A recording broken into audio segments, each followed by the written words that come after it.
Mon fiancé a dit, mon ex sera ma demoiselle d'honneur. Sans elle, pas de mariage. J'ai pris une grande inspiration, j'ai souri et j'ai répondu, alors, pas de mariage. J'ai annulé la réception, remboursé tous les invités et lui ai envoyé la facture.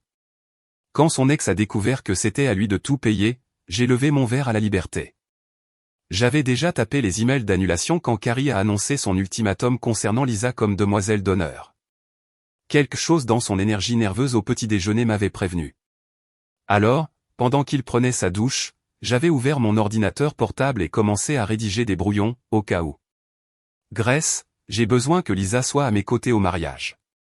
Sans elle, pas de mariage. C'est comme ça. Mon doigt planait au-dessus du bouton d'envoi pour l'annulation du Ritz-Carlton. 7 000 $ d'acompte, mais nous avions une assurance.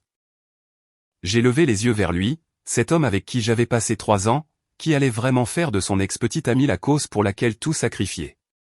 D'accord, ai-je dit simplement et j'ai cliqué sur envoyer. Alors, pas de mariage. La confirmation par email est apparue immédiatement. Votre annulation a été traitée. Le visage de Carrie a traversé 3 expressions distinctes, la suffisance, la confusion, puis la panique alors qu'il réalisait que je ne bluffais pas. Mais laissez-moi revenir 12 heures en arrière, lorsque j'ai senti cette catastrophe approcher. Avant d'aller plus loin, si vous croyez que les femmes méritent des partenaires qui respectent leurs limites, veuillez envisager de vous abonner. C'est gratuit et cela aide ces histoires importantes à atteindre d'autres personnes. Maintenant, voyons ce qui s'est passé ensuite. La veille au soir, j'étais assise à notre table de cuisine, le classeur de mariage ouvert à la section du plan de table, quand le téléphone de Carrie a vibré pour la 5e fois en 1 heure. Il l'avait attrapé rapidement, trop rapidement, en inclinant l'écran loin de moi. Des trucs de boulot, avait-il marmonné, mais ses oreilles étaient devenues rouges, son tic révélateur depuis le jour où je l'ai rencontré. J'étais retourné à mon plan de table, plaçant ses amis d'université à la table 7, quand il s'était raclé la gorge. Et, alors, j'ai repris contact avec de vieux amis ces derniers temps. Mon stylo s'était arrêté au-dessus du placement de la grand-tante Martha. Ah oui? Juste, tu sais, des gens d'avant. C'est bien de clore les choses avant de commencer un nouveau chapitre.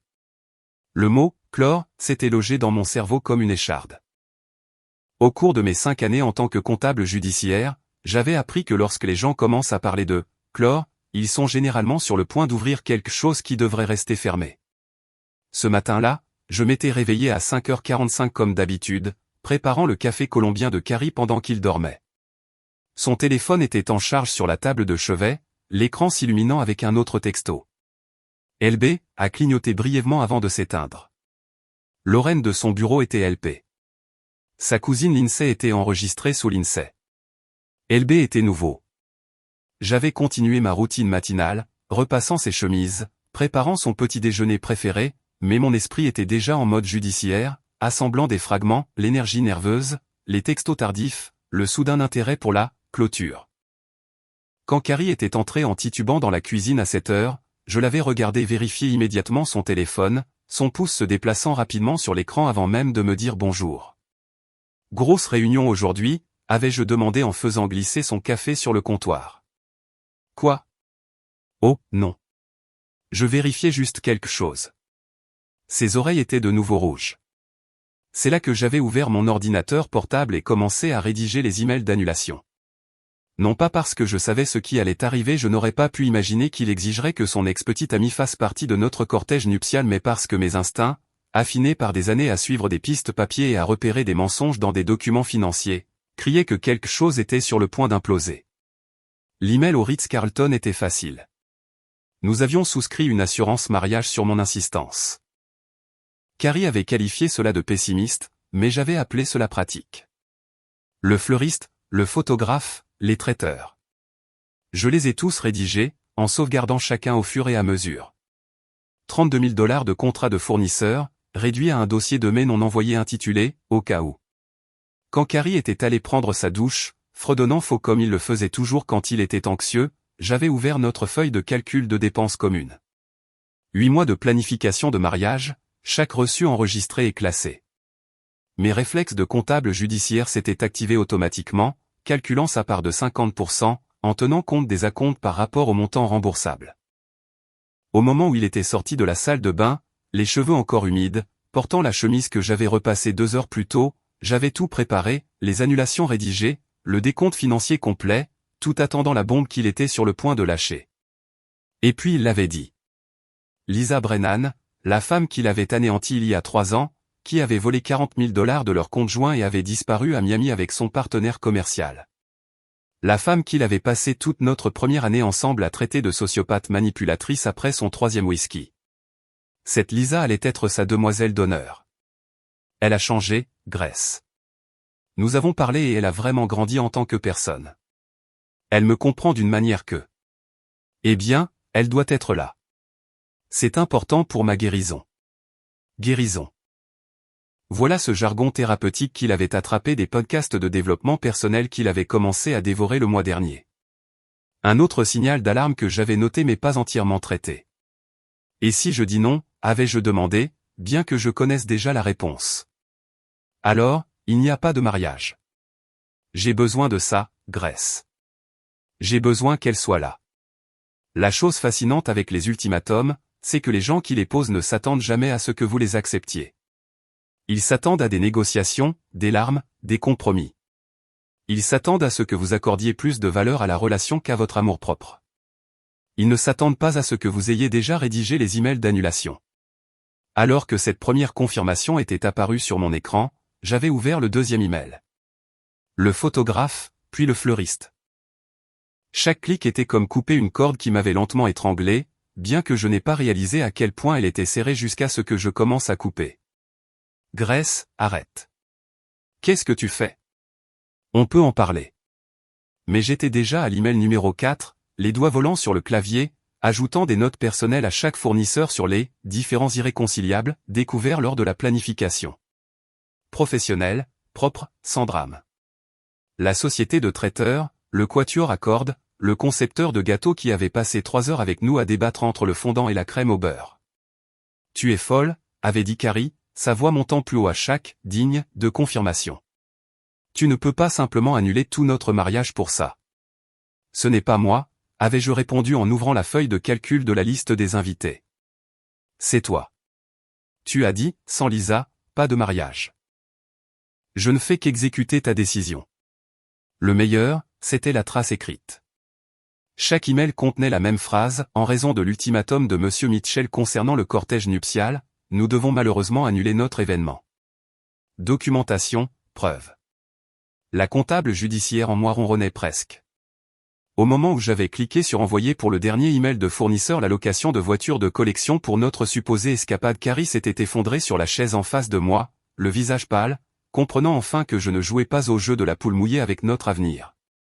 Je le terminais, avec l'efficacité de quelqu'un qui avait été formé pour démanteler des schémas de fraude financière 2 fois plus complexes que nos plans de mariage. L'email de confirmation de la société de location de voitures de collection avait à peine atteint mon écran lorsque Carrie a attrapé son téléphone et est sortie en trombe, claquant notre porte d'entrée assez fort pour faire trembler les photos de fiançailles que nous avions prises le mois dernier. Je suis resté assise là, dans le silence soudain, l'ordinateur portable encore chaud, la réalité de ce que je venais de faire s'installant sur moi comme de la poussière après une explosion. Mais je n'avais pas fini. Ce soir-là, j'ai fait des pâtes, je les ai complètement trop cuites, les nouilles se dissolvant presque en bouillie parce que mes mains tremblaient et que je ne pouvais pas me concentrer sur quelque chose d'aussi simple que de faire bouillir de l'eau. Carrie était rentrée vers 6 heures, franchissant la porte avec cette expression étudiée de compréhension patiente, comme s'il avait affaire à la crise de colère d'un bambin. Nous devons en parler rationnellement, a-t-il dit en posant sa mallette avec un calme délibéré. Il avait enfilé son costume de pouvoir, celui couleur charbon qu'il portait aux réunions du conseil d'administration quand il avait besoin d'intimider quelqu'un pour le soumettre. J'ai servi les pâtes dans 2 assiettes. La sauce s'étalant autour des nouilles pâteuses comme une preuve de mon état mental. Il n'y a rien à discuter. Tu as clarifié ta position. Il s'est assis en face de moi, ses mouvements précis et contrôlés. Je reconnaissais cette version de lui, Carrie le négociateur, celui qui avait négocié des contrats de plusieurs millions de dollars et des OPA hostiles. Grace, tu es émotive. Ce n'est pas ton genre. Tu as raison, ai-je dit en tournant ma fourchette dans le désastre de mon assiette. La Grace que tu connais aurait pleuré.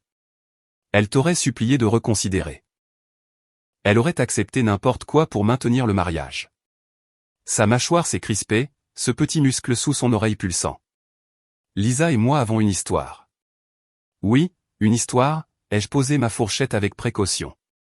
Elle t'a volé 40 000 $. Elle s'est enfuie avec Derek, ton partenaire commercial. Tu as passé toute notre première année ensemble à la traiter de parasite suceur d'âme.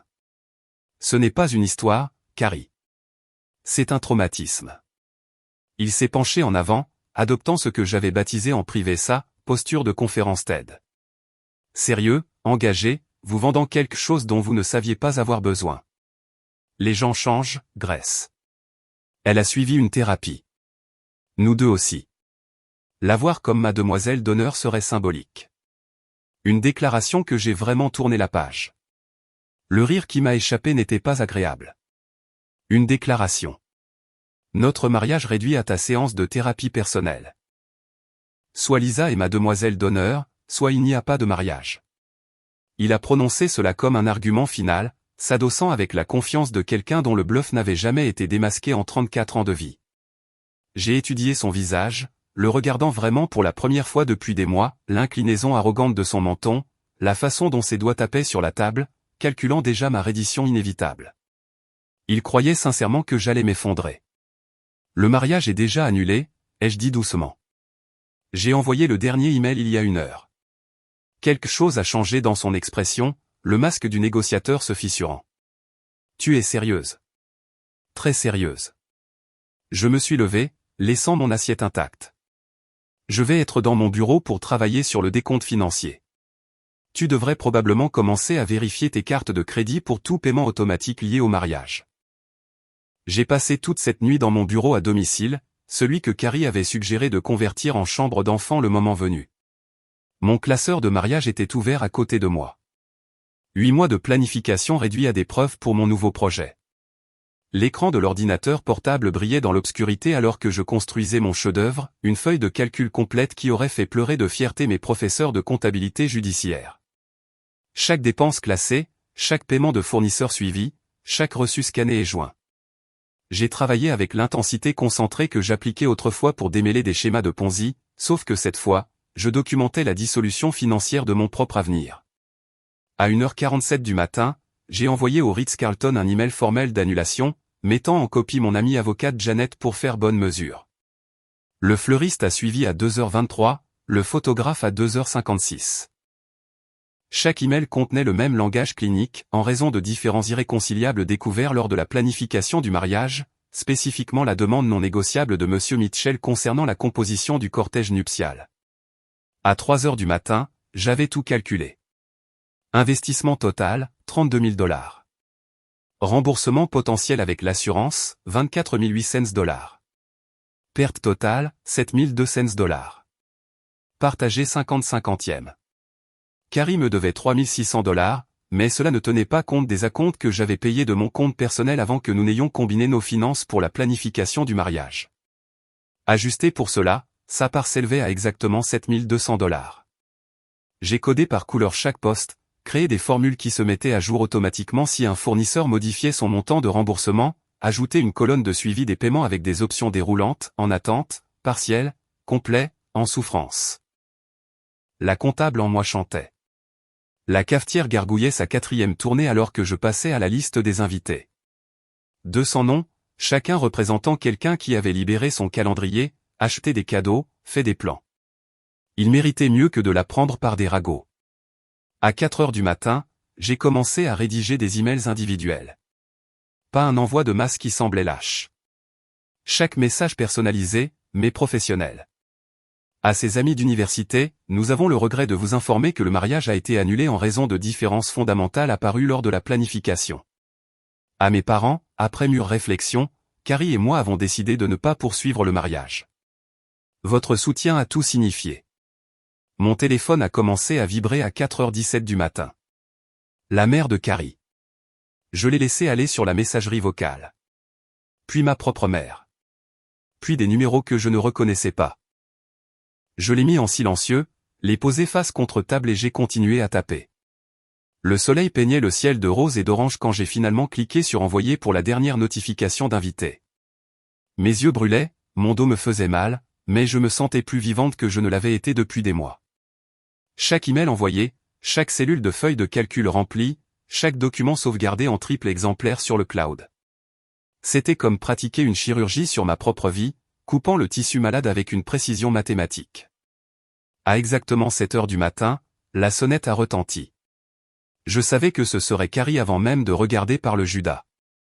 Il se tenait là, dans les vêtements de la veille, froissés et déplacés, ses cheveux habituellement parfaits en bataille. « Tu l'as vraiment fait ?» a-t-il dit quand j'ai ouvert la porte. Pas une question, une déclaration d'incrédulité. Je lui ai tendu la facture imprimée que j'avais préparée. Chaque poste surligné de couleurs différentes selon le statut de paiement. Ta part est de 7200 $. J'accepte Venmo, virement bancaire ou chèque de banque. Paiement dû dans les 30 jours. Il a fixé les papiers, ses mains tremblant réellement. C'est insensé, Grace. Tu ne peux pas me facturer notre mariage. Je ne te facture pas notre mariage, ai-je corrigé en me versant une autre tasse de café avec des mains stables. Je te facture ta moitié des pertes financières encourues par ton ultimatum. Nous devons en parler. Lisa n'a pas à, stop. Le mot est sorti plus sec que prévu. Tu as fait ton choix, Lisa ou pas de mariage. Je ne fais que faciliter ta décision. C'est là que sa colère a finalement fait surface, remplaçant le choc. Tu es vindicative, mesquine. Ce n'est pas la Grèce dont je suis tombé amoureux. Tu as raison, ai-je convenu. La Grèce dont tu es tombé amoureux aurait sacrifié son amour-propre pour te garder heureux. Cette Grèce est partie. Tu le regretteras, a-t-il dit, la voix montant. Quand tu seras seul et que tu réaliseras ce que tu as jeté. Je n'ai rien jeté. Ma voix est restée égale. Professionnelle. Chèque ou Venmo, ça marche bien. De ma chambre, j'ai entendu du mouvement. Marcus, qui s'était écrasé là après que je l'ai appelé à minuit, est apparu dans le couloir. Un M90 de grand frère protecteur, toujours en jean et t-shirt de la veille, l'air d'avoir attendu une excuse pour intervenir. Le visage de Carrie est passé du rouge au pâle. Il a regardé entre nous, des calculs se faisant derrière ses yeux, puis s'est retourné et est parti sans un mot de plus. Je suis resté là, dans l'embrasure de ma porte, une copie carbone de la facture toujours à la main, le regardant s'éloigner dans la BMW que nous avions choisie ensemble. Le soleil du matin était maintenant complètement levé, les oiseaux chantaient, le monde poursuivait sa rotation comme si rien n'avait changé. Tout avait changé. Marcus a fait du café pendant que je me tenais à la fenêtre de ma cuisine, regardant la BMW de Carrie disparaître au coin de la rue. La matinée semblait trop calme, trop normale pour ce qui venait de se passer. Mon téléphone a vibré sur le comptoir. 14 appels manqués, 23 textos. J'ai tout laissé sans lire. Tu devrais manger quelque chose, a dit Marcus en me glissant une assiette de toast. Je n'ai pas faim. Mange quand même. J'ai pris une petite bouchée, le pain avait le goût de carton dans ma bouche. Marcus s'est appuyé contre le comptoir, m'étudiant avec ce regard de grand frère qui signifiait qu'il se demandait s'il devait insister ou me laisser digérer. Mon téléphone a encore vibré. Cette fois, j'ai jeté un coup d'œil à l'écran. Janet appelait. Il est à peine 8 heures du matin, ai-je marmonné, mais quelque chose m'a poussé à répondre. Janet, je ne peux pas vraiment parler tout de suite. Grace, tais-toi et écoute. Sa voix était basse. Urgente. Je suis au bureau. Carrie est là, et Lisa aussi. Ma main s'est crispée sur le téléphone. Quoi? Je suis arrivé tôt pour finir l'audit Morrison et ils sont dans la salle de conférence B. Les murs sont fins, Grace. Ils se crient dessus. J'ai entendu un bruissement, puis la respiration de Janet alors qu'elle se rapprochait apparemment. Soudain, la voix de Lisa est parvenue, stridente et claire. Tu veux que j'aide à payer le mariage que j'ai soi-disant ruiné? Tu es complètement fou? La réponse de Carrie était étouffée, mais j'ai capté des bribes. Pointe avait dit que ça arriverait. Ton idée de pousser pour être demoiselle d'honneur. J'enregistre ça, a chuchoté Janet. Attends. Les minutes suivantes ont été une masterclass en destruction de relations. Par le téléphone de Janet, j'ai entendu Lisa fulminer sur le fait que Carrie l'utilisait comme excuse, qu'il était trop faible pour s'engager. Puis la voix de Carrie, plus claire maintenant, désespérée. J'avais besoin de toi là-bas pour prouver que j'étais passé à autre chose. Tout le mariage devait être une conclusion. Une conclusion? Lisa a ri, un rire amer et sec. Tu m'envoies des textos tous les soirs depuis 6 mois. Tu m'as dit que tu m'aimais encore la semaine dernière. Mes jambes ont fléchi. Marcus m'a attrapé le bras, m'a guidé vers une chaise. J'étais confus, a protesté Carrie. Le mariage me rendait fou. J'avais juste besoin de savoir. Tu avais besoin de marquer ton territoire, a craché Lisa. Nous deux. Nous sommes toxiques, Carrie. Nous l'avons toujours été. Et cette pauvre femme n'était qu'un dommage collatéral dans notre jeu malsain. L'enregistrement s'est coupé. Janet est revenue en ligne. J'ai encore environ 3 minutes d'enregistrement. Je te l'envoie maintenant. Grace, je suis tellement désolé. Après que Janet ait raccroché, je suis resté assise à regarder mon téléphone alors que le fichier audio arrivait. Marcus l'a joué sur son téléphone, son visage s'assombrissant à chaque mot. Quand ce fut fini, il a très calmement marché jusqu'à mon placard, a sorti une tasse et l'a jetée contre le mur. Ça va mieux? Ai-je demandé. Un peu. Ouais. Mon téléphone a de nouveau sonné. Numéro inconnu. J'ai failli ne pas répondre, mais quelque chose m'a poussé à accepter. Est-ce que c'est Grace ou un terce? Voix masculine. Inconnu. Fatigué. Qui demande? Je m'appelle Derek Coleman. Je suppose que je suis l'ex-petite amie de Lisa maintenant. Nous devons parler. Le café que Derek a suggéré était l'un de ces endroits agressivement neutres. Mur beige, jazz instrumental, le genre d'endroit où les gens ont des conversations gênantes sur les arrangements de garde et les indemnités de départ. Il était déjà là quand je suis arrivé, penché sur un ordinateur portable à une table d'angle. Tu es Grace, a-t-il dit. Ce n'était pas une question. Tu ressembles à tes photos Instagram. Celles d'avant que tu ne le rencontres. Je veux dire, tu avais l'air plus heureuse à l'époque. Je me suis assise, ne sachant que dire au petit ami de Lisa. Son petit ami? J'ai découvert pour eux il y a 3 jours, a poursuivi Derek en tournant son ordinateur portable vers moi. Lisa a laissé sa messagerie ouverte. Je ne fouinais pas, j'essayais juste de trouver une confirmation de réservation de dîner, et... Il a fait un geste vers l'écran. 6 mois de messages. Je me suis penché en avant pour lire. Mon estomac s'est retourné à chaque échange.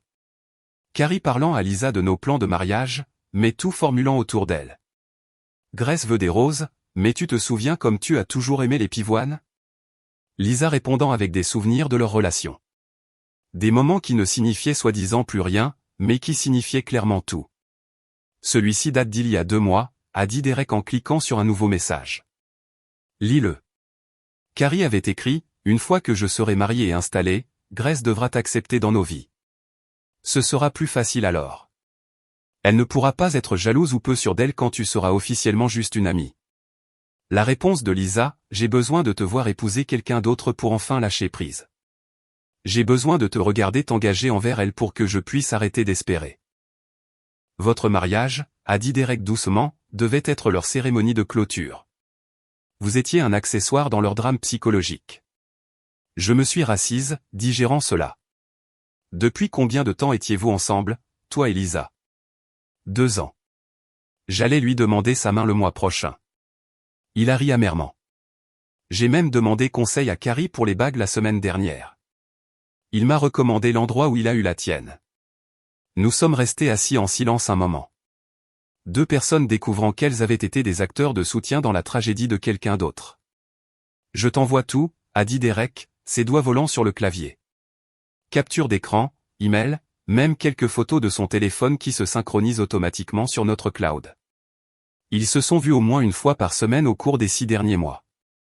Toujours en public. Rien qui ne franchisse techniquement les limites, mais... Point les liaisons émotionnelles ne laissent pas de preuves physiques, ai-je terminé. Exactement. Mon téléphone a sonné à plusieurs reprises alors que les fichiers arrivaient. Des dizaines d'entre eux. La preuve d'une relation qui ne s'était jamais vraiment terminée, qui était juste devenue clandestine. Pourquoi me dis-tu ça, ai-je demandé. Derek a fermé son ordinateur portable, a croisé mon regard.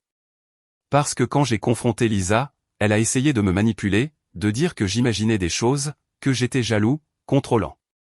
Pendant environ 5 minutes, je me suis demandé si j'étais fou. Puis je me suis souvenu que c'est ce qu'elle a fait à Carrie quand elle l'a trompé avec son partenaire commercial. Comportement répétitif. Il s'est levé pour partir, puis s'est arrêté. Tu m'as sauvé des années de ma vie en annulant ce mariage. Merci d'être plus forte que le reste d'entre nous. J'ai conduit jusqu'à la maison dans un état second, mon téléphone sonnant continuellement avec des messages que je ne pouvais pas encore me résoudre à lire. Quand je suis arrivé dans mon allée, la voiture de ma mère était déjà là. Elle se tenait sur mon porche avec une boîte en carton, l'air plus âgé que je ne l'avais remarqué auparavant. Marcus m'a appelé, a-t-elle dit simplement. Il m'a raconté ce qui s'est passé.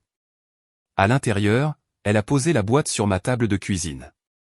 Ce sont les affaires de ton père. Des papiers, des lettres, des choses que je devais te donner. Maman, ce n'est pas vraiment le moment. Grace. Elle a pris mes mains, ses yeux se remplissant de larmes. Je dois te dire quelque chose. Il y a 3 mois, j'ai vu Carrie au bar du Marriott en ville avec une femme blonde. Ils étaient assis très près, riant, et elle n'arrêtait pas de lui toucher le bras. La pièce a basculé. Tu les as vus et tu ne m'as rien dit? Je voulais, mais tu semblais si heureuse. Et j'ai pensé. J'ai espéré que je me trompais. Que c'était une réunion de travail où. Elle a sorti une enveloppe de la boîte, mon nom écrit dessus de la main de papa. Ton père a écrit ça quand tu as commencé à sortir avec Carrie. Il m'a demandé de te la donner quand tu en aurais besoin. Je pense. Je pense que tu en as besoin maintenant. J'ai pris la lettre avec des mains tremblantes mais je ne pouvais pas l'ouvrir. Pas encore. Il y a plus, a dit maman doucement. La femme au bar, elle portait un collier distinctif avec un pendentif papillon. Tu m'en as donné un exactement comme ça pour Noël il y a 2 ans, en disant que tu en avais eu un assorti pour l'assistante de Carrie comme cadeau de remerciement. Elle portait le collier que je lui avais acheté, pensant que j'étais gentil avec la collègue de mon fiancé. Mon téléphone a sonné. Janet encore. Grace, tu dois vérifier tes emails. Mon patron, Monsieur Harrison, veut te rencontrer aujourd'hui. C'est à propos de ton travail. J'ai regardé mon téléphone, les mots de Janet résonnant. Monsieur Harrison voulait me voir aujourd'hui. Mon ancien associé directeur, qui m'avait mis en garde contre le fait de quitter le cabinet pour la vie domestique lorsque j'avais démissionné il y a 8 mois. Je dois y aller, ai-je dit à ma mère, attrapant déjà mes clés. Tu seras bien ici? Elle a hoché la tête, tenant toujours la lettre de papa. Vas-y. Je préparerai le dîner. Le trajet jusqu'à Harrison, Knox et Associates a pris 15 minutes, mais a semblé durer quelques secondes. Mon esprit a parcouru les possibilités. Pourquoi voudrait-il me voir maintenant? Janet avait mentionné l'audit Morrison, ce n'était plus mon dossier. Je me garais dans le parking lorsque mon téléphone a sonné. Numéro inconnu, mais l'indicatif régional était familier. L'immeuble de Carrie. Mademoiselle Winters? Une voix rauque, inquiète. C'est Tony, de la sécurité au Méridien. Vous êtes toujours inscrite comme contact d'urgence de Monsieur Mitchell. Mes mains se sont crispées sur le volant. Y a-t-il un problème? Il y a une situation. Une femme, Lisa quelque chose. Elle est dans le hall en train de jeter ses affaires partout. Il est 2 heures du matin ici à New York. J'ai jeté un coup d'œil à l'horloge de mon tableau de bord. Tony devait appeler de l'équipe de nuit. J'ai des images de ce soir. Je pensais que vous devriez les voir. Envoyez-les-moi, ai-je dit, me surprenant de la stabilité de ma voix. 20 secondes plus tard, le fichier vidéo est arrivé. Je suis resté assise dans ma voiture garée à regarder Lisa Brennan, la directrice des relations publiques soi-disant composée, avoir une crise de nerfs complète dans le hall de l'immeuble de luxe de Carrie. Elle lançait des vêtements d'une boîte, criant si fort que les résidents s'étaient rassemblés pour regarder.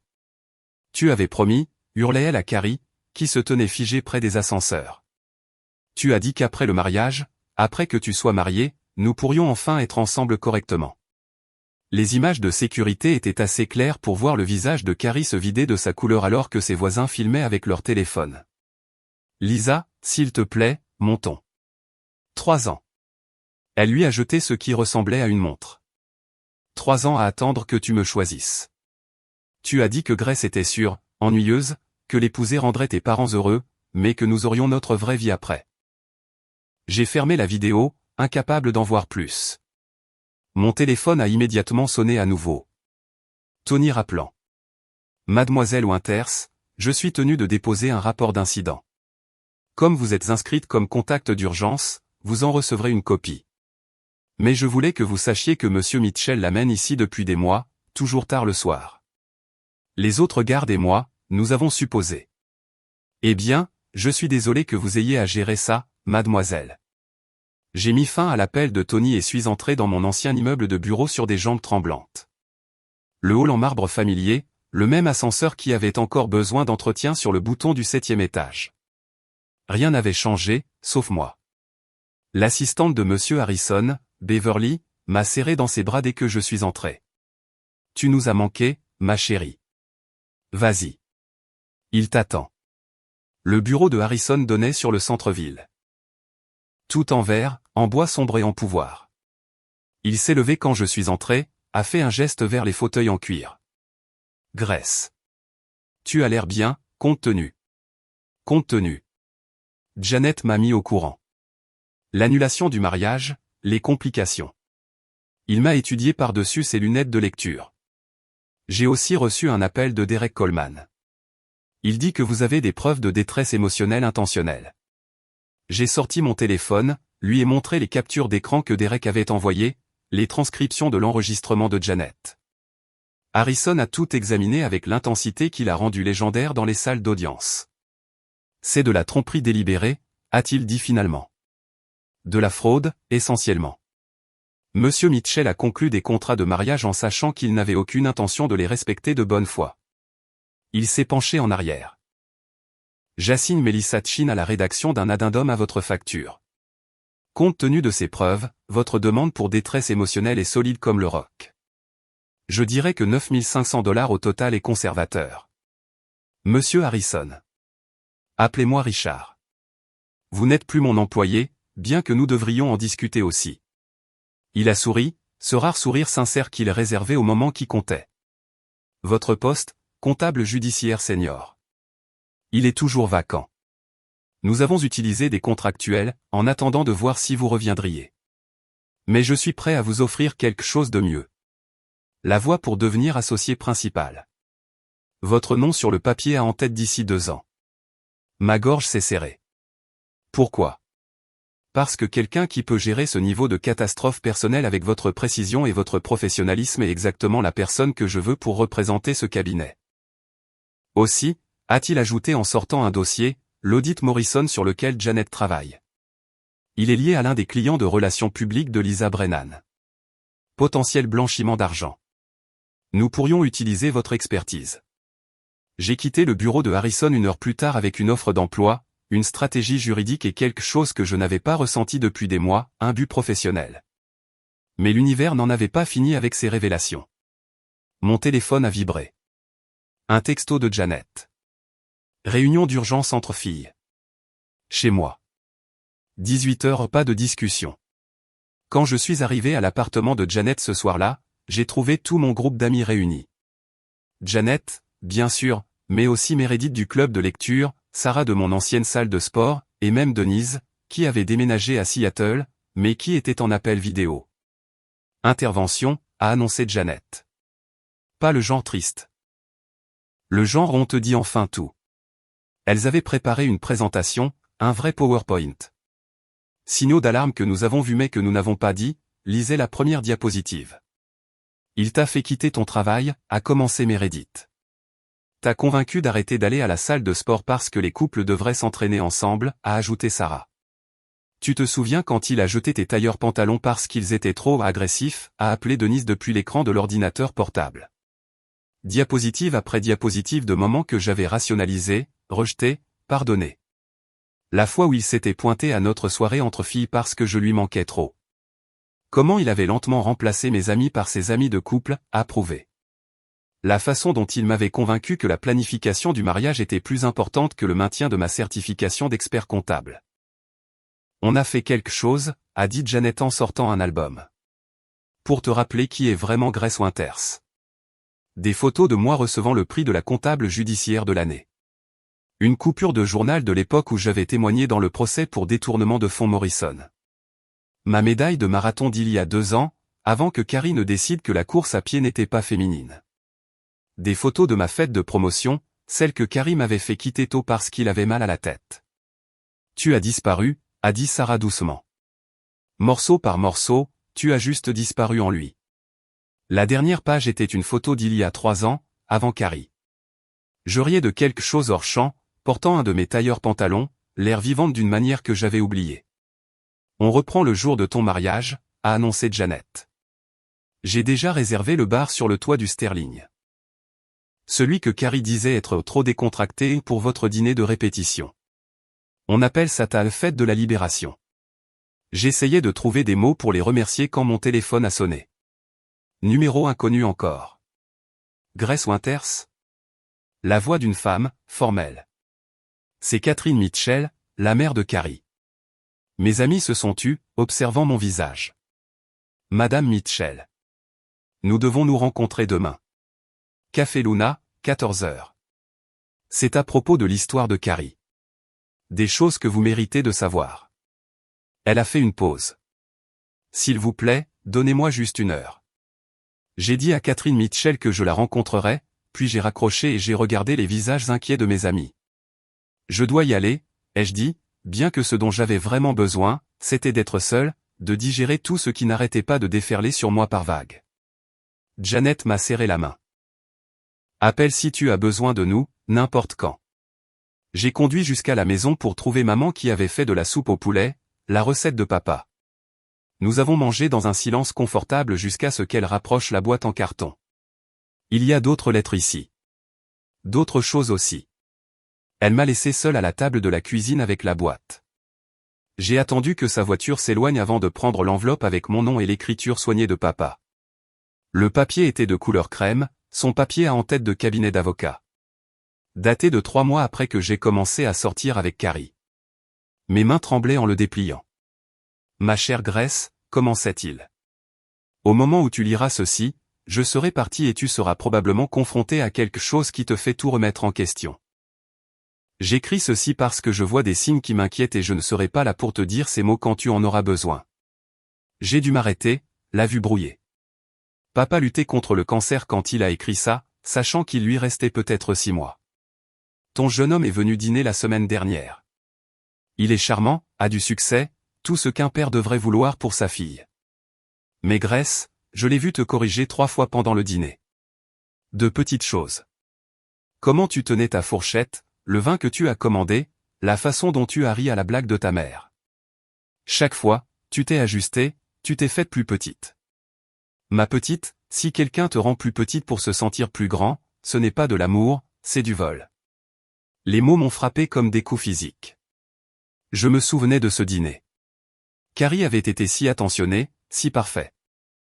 Papa avait semblé distant, et j'avais pensé que c'était à cause des analgésiques.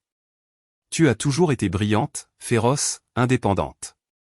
Ta mère dit que tu tiens ça de moi, mais nous savons tous les deux que tu nous surpasses tous les deux. Ne laisse personne te convaincre que ta force est un défaut à corriger. La bonne personne verra ton feu et voudra se tenir à côté, pas l'éteindre. Fais confiance à ton instinct plutôt qu'aux grands gestes. Garde ton propre compte en banque, tes propres amis, tes propres rêves. Un vrai partenaire ne se sentira pas menacé par ton indépendance. Il la célébrera. La lettre continuait sur 2 autres pages de sagesse dont j'aurais eu besoin il y a des mois. Ou peut-être que j'avais besoin de me perdre d'abord pour comprendre ce que j'avais perdu. Je suis resté dans ma cuisine jusqu'à minuit, pleurant pour la première fois depuis l'ultimatum de Carrie. Pas de larmes délicates, mais des sanglots qui secouaient mon corps et qui m'ont laissé épuisé et d'une certaine manière, plus propre. Le lendemain matin, j'avais rendez-vous avec les fournisseurs pour les remboursements. Le Ritz-Carlton était le premier. Patricia, la coordinatrice de l'événement, m'a accueilli dans le hall en marbre avec un dossier et une expression de soulagement à peine dissimulée. Pour être honnête, mademoiselle Winters, dit-elle en me conduisant à un bureau privé, lorsque vous avez annulé, plusieurs de nos employés étaient soulagés. Pardon? Patricia hésita, puis sembla prendre une décision. Monsieur Mitchell et son amie, Lisa Brennan, se rencontraient régulièrement ici. Toujours au bar, toujours pendant des heures. Le mois dernier, elle a essayé de changer vos commandes de centre de table, prétendant être votre organisatrice de mariage. Lorsque nous avons vérifié avec vous, M. Mitchell a appelé pour s'excuser, disant qu'elle était trop enthousiaste. Mon estomac se noie. À quelle fréquence se rencontraient-ils? Au moins une fois par mois, parfois plus. Patricia sortit un dossier de reçu. Votre remboursement est déjà traité. Le montant total moins les frais administratifs standards. Et mademoiselle Winters, félicitations pour avoir échappé à ce boulet.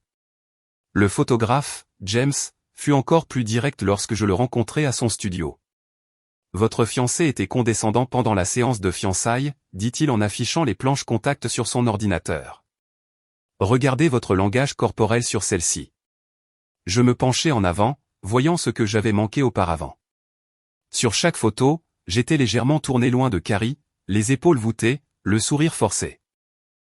Il me touchait toujours de manière possessive, la main dans le bas de mon dos, le bras autour de mes épaules, les doigts agrippant ma taille. Je fais ça depuis 20 ans, dit James. Je peux repérer une relation de contrôle à travers mon objectif. J'ai même dit à mon assistante que j'espérais que vous annuleriez. La fleuriste, une femme douce nommée Rosa, avait sa propre révélation. Cette femme, Lisa, elle a appelé 3 fois pour essayer de changer votre bouquet. Elle insistait pour que vous vouliez des lys au lieu de roses. Quand j'ai confirmé avec vous, vous sembliez confuse mais aviez accepté. Rosa sortit ses bons de commande. Vous vouliez des pivoines à l'origine, vous vous souvenez?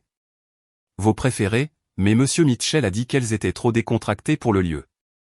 Chaque fournisseur, chaque révélation, une autre fissure dans la façade que j'avais construite autour de ma relation. J'avais été si concentré sur la création du mariage parfait que j'avais ignoré tous les signes avant-coureurs. À 3 heures du matin cette nuit-là, mon téléphone vibra. Notification de messagerie vocale. Numéro inconnu, mais la voix était indubitablement celle de Lisa, pâteuse et désespérée. Grace, c'est moi. Je sais que tu me détestes et tu as raison, mais je dois te dire quelque chose. J'ai tout orchestré. Reprendre contact avec Carrie, devenir son amie, pousser pour être dans le mariage. J'allais faire objection pendant la cérémonie, comme une blague, mais pas vraiment. J'avais besoin de marquer mon territoire, de montrer à tout le monde qu'il m'aimait encore. Mais ça s'est retourné contre moi. Tout s'est retourné contre moi. Derek m'a quitté. Mon entreprise me met en congé parce que quelqu'un a fuité ses captures d'écran. Et Carrie ne répond même plus à mes appels maintenant. Il y eut une pause. Le son de ses pleurs. Je paierai sa dette envers vous. Tout.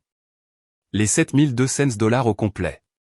Signez juste un accord de non-divulgation disant que vous ne partagerez plus rien sur nous. S'il vous plaît, ma carrière dépend de ma réputation et cela détruit tout. Je suis désolé. Je suis tellement désolé pour tout. Le message vocal se termina. Je le supprimai, puis le récupérai de ma corbeille. Preuve, murmura la comptable judiciaire en moi. Toujours garder les preuves. 2 jours plus tard, j'étais assise dans le bureau du docteur Elena Martinez. La recommandation de thérapeute de Marcus. Son bureau était chaleureux, des plantes partout, rien à voir avec les environnements stériles que j'avais imaginés. Dites-moi ce qui vous amène ici, dit-elle simplement. Je commençai par l'ultimatum, mais elle me guida doucement en arrière. Quand avais-je cessé de voir mes amis aussi souvent? Quand avais-je commencé à m'habiller différemment? Quand ma carrière était-elle devenue moins importante que la planification du mariage? Il ne m'a jamais explicitement dit de quitter mon travail, dis-je, le défendant par réflexe avant de me reprendre. Il a juste fait en sorte que la planification de notre avenir semble plus importante. Et vous croyez que cela signifiait quitter votre carrière? La question resta en suspens. Oui, j'avais interprété sa pression subtile comme des demandes raisonnables. Le docteur Martinez m'aida à voir le schéma. Comment chaque petite concession en avait entraîné de plus grandes. Comment l'isolement des systèmes de soutien m'avait rendu dépendante de son approbation. La mort de votre père, dit-elle doucement. C'était 2 mois avant de rencontrer Carrie. J'acquiesçai, la gorge serrée. Le deuil nous rend vulnérables. Quelqu'un offrant la sécurité, la stabilité, la promesse d'un avenir planifié. Cela aurait été puissamment attractif alors que vous pleuriez quelqu'un qui représentait la sécurité. Nous avons parlé de la femme sur les photos de l'album, celle qui avait remporté des prix et couru des marathons. C'est toujours vous, dit le docteur Martinez, juste enfoui sous les couches des attentes de quelqu'un d'autre. En quittant son bureau, je sentis quelque chose changer. Pas encore la guérison. Trop tôt pour ça. Mais un éveil. La Grèce qui avait calculé les remboursements des fournisseurs et créé des feuilles de calcul vengeresses. C'était la même qui avait témoigné devant un tribunal fédéral et résolu des fraudes de plusieurs millions de dollars. Je suis resté assise dans ma voiture après, j'ai sorti mon téléphone et j'ai fait quelque chose que je n'avais pas fait depuis 8 mois. J'ai appelé mon ancien groupe de course et je me suis inscrite pour le jogging matinal de la semaine prochaine. La confirmation par texto du groupe de course venait à peine d'être envoyée quand mon téléphone sonna. Derek Coleman à nouveau, mais cette fois sa voix portait l'urgence plutôt que l'épuisement. Peux-tu me rencontrer demain? Même café, mais apporte ton ordinateur portable. J'ai trouvé quelque chose que tu dois voir.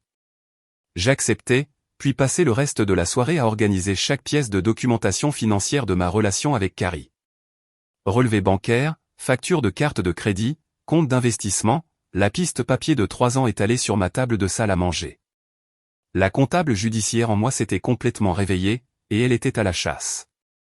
Derek était déjà là quand j'arrivai le lendemain matin, son ordinateur portable ouvert, un bloc-notes couvert de notes. Il avait l'air de ne pas avoir dormi, mais ses yeux étaient vifs, concentrés. Carte de crédit commune, dit-il sans préambule, me faisant glisser un relevé. Lisa et Carrie l'ont ouverte il y a 6 mois. Ils ont facturé des dîners. Regarde celui-ci. J'étudiais le débit.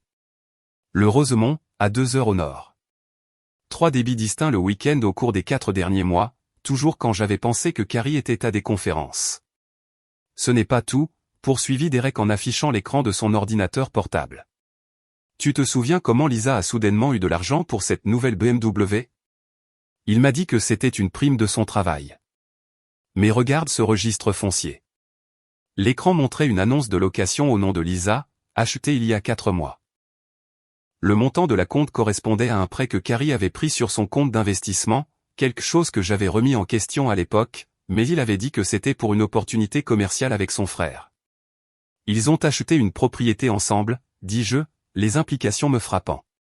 Pendant que nous planifions notre mariage, ils faisaient des investissements communs. Derek hocha la tête d'un air sombre. Il y a plus. J'ai trouvé des emails sur une entreprise qu'il prévoyait de lancer, une société de conseil qui serait lancée, écoute bien, juste après votre lune de miel. Nous avons passé les 3 heures suivantes à construire une carte financière complète.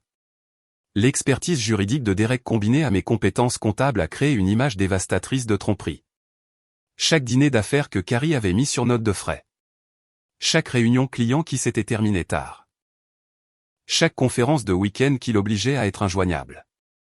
Nous pourrions porter plainte, dit Derek doucement. C'est de la fraude. Ils ont utilisé notre argent pour financer leur relation. Mon téléphone vibra. Marcus textant de la salle de sport. Devine qui vient d'entrer. J'ai montré le message à Derek. Mon frère. Lui et Carrie fréquentent la même salle de sport. Dis-lui de rester calme, conseilla Derek. Mais je connaissais mieux Marcus que ça.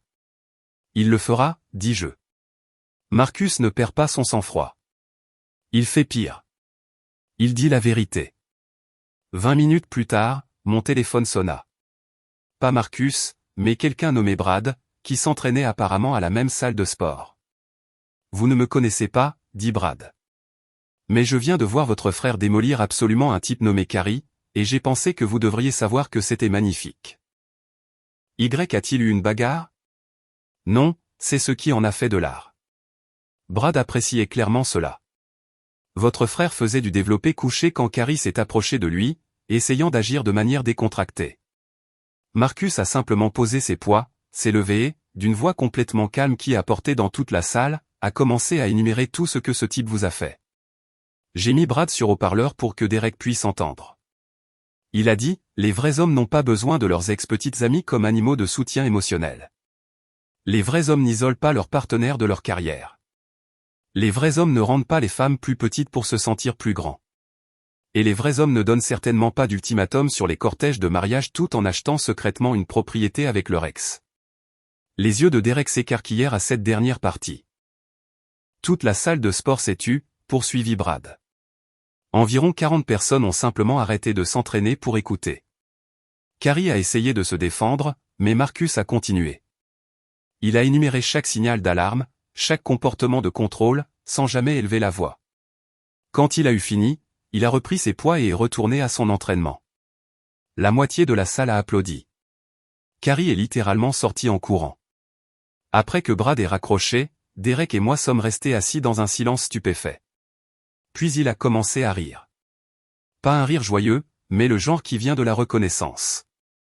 Votre frère vient de faire ce que j'ai fantasmé de faire au père de Lisa quand j'ai découvert les liaisons. La pure vérité, livrée publiquement. Nous rangions nos preuves quand une femme s'approcha de notre table. Milieu de la soixantaine, costume cher, cheveux argentés parfaitement coiffés. Je l'ai reconnue immédiatement. Catherine Mitchell, la mère de Carrie. Madame Mitchell. Elle s'assit sans y être invitée, posant un dossier en cuir sur la table. Je sais que nous devions nous rencontrer demain au Café Luna, mais cela ne pouvait pas attendre. Elle regarda Derek. Monsieur Coleman, je suis heureuse que vous soyez là aussi. Cela vous concerne également. Catherine ouvrit le dossier, révélant des documents, des photos, des captures d'écran. J'ai engagé un détective privé il y a 3 mois. Pas pour vous espionner, Grace, mais pour enquêter sur Lisa Brennan. Pourquoi, ai-je demandé. Parce que c'est la 3e fois que mon fils fait ça. Le schéma est toujours le même, une femme indépendante qui réussit, une romance éclair, un isolement progressif, puis Lisa réapparaît. La voix de Catherine était amère. Sa première fiancée, Jennifer, a rompu 2 semaines avant leur mariage quand Lisa s'est présentée à son lieu de travail. La seconde, Amanda, a duré jusqu'à ce que Lisa convainque Carrie qu'elle avait une liaison. Il a sorti un document. Lisa Brennan a 2 ordonnances restrictives de la part d'anciens petits amis. Elle cible des hommes avec de l'argent et des vulnérabilités émotionnelles. Mon fils, malheureusement, fournit les 2. Derek se pencha en avant. Vous nous dites que votre fils est aussi une victime? Le rire de Catherine fut sec. Mon fils est un participant consentant qui aime le drame. Mais Lisa est une professionnelle. Regardez ça. Elle nous montra un schéma de comportement s'étendant sur 8 ans. 3 autres hommes, tous riches, tous laissés financièrement lésés après des relations avec Lisa. Pourquoi nous montrez-vous ça, ai-je demandé. Parce que vous avez le pouvoir de les détruire tous les 2 et, franchement, ils le méritent. Mais je vous demande d'envisager de laisser Carrie apprendre cette leçon sans annihilation complète. Lisa, cependant, elle poussa le dossier vers moi. Faites ce que vous pensez être juste. Elle partit sans attendre de réponse.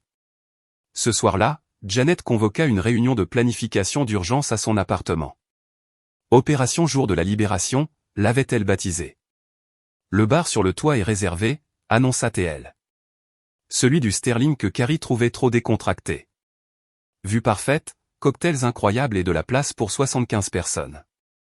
75, ai-je demandé. Tous ceux qui ont reçu un email d'annulation de mariage sont invités à votre fête de la liberté à la place, expliqua Meredith. On appelle ça un non-mariage, une célébration pour avoir échappé au pire. Elles avaient pensé à tout. Un DJ spécialisé dans les hymnes d'émancipation. Un gâteau décoré de chaînes brisées. Même un photographe pour capturer ce que Janet appelait « le début de la vraie vie de Grace ». Il y a encore une chose, dit Janet en souriant. Tu te souviens de ce prix de comptabilité judiciaire que tu as gagné il y a 3 ans? Celui pour lequel Carrie t'a fait arriver en retard parce qu'il avait une crise qui s'est avérée être une contravention de stationnement.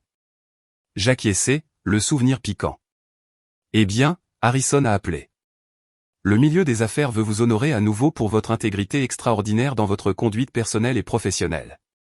Ils veulent le présenter à votre fête. J'ai regardé ces femmes qui m'avaient soutenu, qui avaient recueilli des preuves de ma disparition en attendant que je me réveille. On reprend ce jour, dit fermement Sarah. Ce qui devait être le jour où tu te perdais devient le jour où tu as tout récupéré. Derek était resté silencieux, mais maintenant il prit la parole. Je serai là, si vous m'acceptez. Solidarité dans la survie, n'est-ce pas? Alors qu'elle planifiait et complotait, j'ai ressenti quelque chose que je n'avais pas connu depuis des mois, l'anticipation. Pas pour la vengeance, exactement, mais pour la reconnaissance. Pour le moment où tout le monde verrait la vérité mise à nu. Mon téléphone vibra. Un texto d'un numéro inconnu. C'est Robert Mitchell, le père de Carrie. Ce que Catherine a fait aujourd'hui était juste. Carrie a besoin de conséquences. Arrêtez de le protéger de lui-même. Un père qui a échoué. J'ai fixé le texto de Robert Mitchell un long moment, puis je l'ai supprimé. Certains messages n'avaient pas besoin de réponse. Ils avaient juste besoin d'être vus. La planification continua autour de moi, les voix de mes amis montant et descendant alors qu'elles débattaient des options de cocktails et des arrangements de playlist. Mais mon esprit dériva vers ce que les 48 prochaines heures apporteraient. 2 nuits avant ce qui aurait dû être le jour de mon mariage, j'étais chez moi en train d'examiner les documents du procès de Derek quand on a sonné à ma porte à 22 heures. À travers le Judas, j'ai vu Carrie tituber sur mon paillasson, portant le costume Tom Ford que je lui avais acheté pour son anniversaire l'année dernière. Sa cravate était de travers, ses cheveux en désordre, et même de l'intérieur, je pouvais sentir le whisky. J'ai ouvert la porte, mais je ne l'ai pas invitée à entrer. Carrie. Grace. Sa voix était pâteuse, les mots légèrement brouillés. Je dois te parler. Il est tard. Lisa ne répond pas à mes appels. Il a ri, un rire amer et creux. Tu peux le croire? Elle ne répond pas. Derek nous poursuit tous les deux en justice. Mes parents ont payé ta facture pour éviter le procès. 9500 $, Grace. Ils l'ont payé il y a 1 heure. J'ai senti mon téléphone vibrer dans ma poche, mais je ne l'ai pas vérifié. C'est entre vous et eux. J'ai fait le mauvais choix, a-t-il dit, les yeux rougis et désespérés. Je le vois maintenant. Nous étions toxiques. Nous l'avons toujours été. Mais toi et moi, nous étions stables. En sécurité. En sécurité, ai-je répété, le mot ayant un goût amer. Je t'aimais, a-t-il continué en se balançant légèrement. Peut-être pas de la bonne manière, mais je t'aimais. J'ai étudié son visage. Cet homme que j'avais prévu d'épouser, qui avait systématiquement démantelé qui j'étais, pendant que je le remerciais de son attention. Tu n'as pas fait le mauvais choix, Carrie. Tu as choisi exactement ce que tu voulais. Tu ne t'attendais simplement pas à en payer le prix. Son visage s'est décomposé. S'il te plaît, pouvons-nous juste parler? 5 minutes. Non. Le mot est sorti. Calme. Final. Rentre chez toi, Carrie. Appelle un Uber. Ne conduis pas comme ça. J'ai commencé à fermer la porte, mais il a appuyé sa paume contre elle. Tu vas vraiment le faire? La fête le jour de notre mariage. Ce n'est pas le jour de notre mariage. C'est juste samedi maintenant. J'ai retiré sa main doucement mais fermement. Au revoir, Carrie. J'ai fermé la porte et je suis resté là, écoutant ses pas s'éloigner. Ma voisine âgée, Madame Chin, a ouvert sa porte de l'autre côté du couloir, m'a fait un signe de tête approbateur, puis a dit fort, il était temps que vous vous débarrassiez de ce crétin manipulateur. Plusieurs autres portes se sont ouvertes. Des voisins qui avaient apparemment écouté, offrant un soutien silencieux alors que Carrie titubait vers l'ascenseur. J'ai vérifié mon téléphone. La notification provenait de ma banque. 9500 $ déposés sur mon compte. Les Mitchell avaient payé en totalité. Le matin de ce qui aurait dû être le jour de mon mariage, je me suis réveillé à 6 heures, étrangement paisible. Pas d'anxiété, pas de tristesse, juste une légèreté particulière. Mon téléphone affichait 17 messages, mais aucun de Carrie ou Lisa. Patricia du Ritz-Carlton, je pense à vous aujourd'hui. Vous avez fait le bon choix. James, le photographe, j'adorerais photographier votre vrai mariage un jour, avec quelqu'un qui vous mérite. Même la tante de Carrie, Margaret, avait envoyé un message, Robert m'a tout raconté. Vous méritiez tellement mieux que mon neveu. Fier de votre force. J'ai fait du café, ouvert mon ordinateur portable et réservé un voyage en solo à Santorin. 2 semaines de coucher de soleil grec, de vin et de solitude, financées par la trahison de Carrie. L'email de confirmation ressemblait à une promesse que je me faisais à moi-même. Marcus est arrivé à midi pour m'aider à me préparer pour la fête. Tu as l'air bien, a-t-il dit simplement. Tu as l'air de nouveau toi-même. J'avais choisi une robe rouge, celle que Carrie avait dit être trop, tapa accent grave l'œil, quand je l'avais portée à la fête de son entreprise. Mes cheveux étaient lâchés, pas dans le chignon élaboré que nous avions prévu pour le mariage. Je me suis regardé dans le miroir et j'ai aperçu des bribes de la femme des photos de l'album. Le bar sur le toit du Sterling était parfait. Des guirlandes lumineuses tendues entre les poteaux, la ligne d'horizon de la ville scintillant au-delà, des tables disposées pour le bavardage plutôt que pour un repas formel. Janet s'était surpassée. Élégant mais décontracté, festif sans être vengeur. Les gens ont commencé à arriver à 18h. Pas les 200 que nous avions invités au mariage, mais 75 personnes qui me connaissaient et se souciaient vraiment de moi. Derek est arrivé tôt, l'air nerveux mais déterminé dans un simple costume noir. Solidarité dans la survie, a-t-il dit en levant sa bière. Et dans la liberté, ai-je répondu. Le gâteau était spectaculaire. 3 étages décorés de chênes en fondant se brisant. Félicitations pour ton non-mariage, écrit en lettres d'or. Quelqu'un avait engagé un photographe qui se déplaçait dans la foule, capturant des rires sincères au lieu de sourires posés. À 20h, Marcus a fait teinter son verre pour attirer l'attention. Le toit est devenu silencieux alors qu'il s'avançait et j'ai vu qu'il avait sorti des fiches. Mon frère, qui ne préparait jamais de discours, qui disait que parler en public était pour les gens qui avaient quelque chose à prouver. La plupart d'entre vous me connaissent comme le grand frère protecteur de Grèce, a-t-il commencé, sa voix portant à travers l'espace. Mais ce soir, je suis ici en tant que quelqu'un qui a vu ma sœur disparaître morceau par morceau dans l'idée de quelqu'un d'autre de ce qu'elle devrait être. Quelques personnes ont murmuré leur accord. Il y a 6 semaines, Carrie a dit à Grèce qu'elle devait accepter son ex-petite amie comme demoiselle d'honneur où il n'y aurait pas de mariage. Il s'attendait à des larmes, des négociations, de la soumission. Au lieu de cela, ma sœur l'a regardé dans les yeux et a dit, alors, pas de mariage. La foule s'est agitée, certains entendant l'histoire complète pour la première fois. À Grèce, Marcus a levé son verre, la voix épaisse d'émotion, qui, lorsqu'on lui a dit sans elle, pas de mariage, a eu le courage de dire alors, pas de mariage et de le penser. Qui s'est choisi elle-même plutôt qu'un homme qui n'aimait que la version plus petite d'elle. Qui a transformé le pire ultimatum en la meilleure décision de sa vie.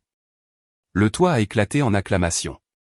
Les gens m'ont entouré de câlins, de larmes, de félicitations pour mon évasion. Le DJ a commencé à jouer, Survivor, de Destiny's Child et tout le monde a envahi la piste de danse. Vers 22h, Janet m'a prise à part avec son téléphone. Tu dois voir ça. Elle m'a montré une publication LinkedIn du cabinet de relations publiques de Lisa. Brennan Communication annonce le départ de Lisa Brennan, qui poursuit d'autres opportunités. Nous lui souhaitons bonne chance dans ses projets futurs. Les commentaires étaient brutaux. Des professionnels qui avaient clairement entendu parler du scandale discutaient de la gestion de la réputation et des violations éthiques. Il y a plus. Janet a fait défiler jusqu'à une autre publication. Le cabinet de Carrie. Mitchell Finance annonce que l'associé principal Carrie Mitchell a commencé un congé volontaire pour se concentrer sur des questions personnelles. Le cabinet reste déterminé à maintenir les normes les plus élevées de conduite professionnelle. Derek est apparu à mon épaule. Le procès les a frappés aujourd'hui. Les 2 cabinets ont reçu des copies. Lisa a déjà perdu 3 clients et le plus gros compte de Carrie s'est retiré après que quelqu'un leur ait envoyé la vidéo de la salle de sport. J'ai regardé autour du toit mes amis qui dansaient, mon frère qui riait avec des collègues venus me soutenir. Les lumières de la ville s'étendant à l'infini au-delà. Carrie et Lisa s'étaient détruits eux-mêmes sans que je lève le petit doigt, si ce n'est en restant ferme dans ma vérité. Pas besoin de vengeance, ai-je dit doucement. Juste des conséquences. La fête a continué jusqu'à 2h du matin. Alors que les derniers invités s'en allaient, je me suis tenu à la balustrade, regardant la ville. Janet m'a rejointe, légèrement pompette, mais rayonnante de bonheur. Tu sais ce qui est le mieux, a-t-elle dit. Ce matin, tu aurais dû enfiler une robe blanche pour l'épouser. Au lieu de ça, tu es là, libre, avec ta carrière de retour, tes amis autour de toi, et 9500 $ en banque pour des vacances en Grèce. J'ai souri, sentant la vérité de ces paroles s'installer dans mes os. La meilleure vengeance est vraiment une vie bien vécue. Non, a corrigé Janet en se balançant légèrement. La meilleure vengeance, c'est de refuser de se diminuer pour quelqu'un qui n'a jamais valu le sacrifice. La ville scintillait sous nous, pleine de possibilités infinies qui étaient enfin les miennes. J'ai aidé Janet à monter dans son Uber, j'ai regardé les feux arrière disparaître dans la nuit, puis je suis resté seul sur le trottoir devant le Sterling. La ville était encore éveillée à 2 heures du matin, les lumières scintillant comme des constellations terrestres, et pour la première fois depuis plus d'1 an, je me sentais complètement présente dans ma propre vie. 6 mois ont passé dans un tourbillon de reconstruction.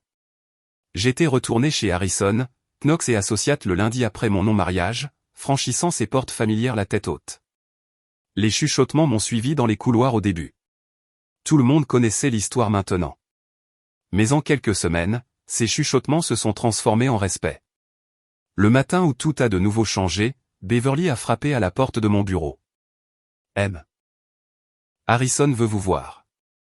Salle du conseil, maintenant. Je suis entré pour trouver tout le partenariat principal réuni. 12 visages qui signifiaient généralement que quelqu'un était soit promu, soit licencié. Harrison se tenait à la tête de la table, un léger sourire aux lèvres. Grace Winters, commença-t-il formellement. Au cours des 6 derniers mois, vous avez récupéré 3,2 millions de dollars dans l'audit Morrison, identifié des schémas de fraude qui ont permis à nos clients d'économiser 5 millions de dollars supplémentaires, et démontré ce que ce conseil considère à l'unanimité comme des compétences exceptionnelles en gestion de crise lors de votre situation personnelle. Quelqu'un a toussé. Tout le monde savait que, situation personnelle, signifiait l'implosion du mariage qui était devenu une sorte de légende dans notre cercle professionnel. Par conséquent, a poursuivi Harrison, avec effet immédiat, vous êtes élevé au rang d'associé principal. Félicitations.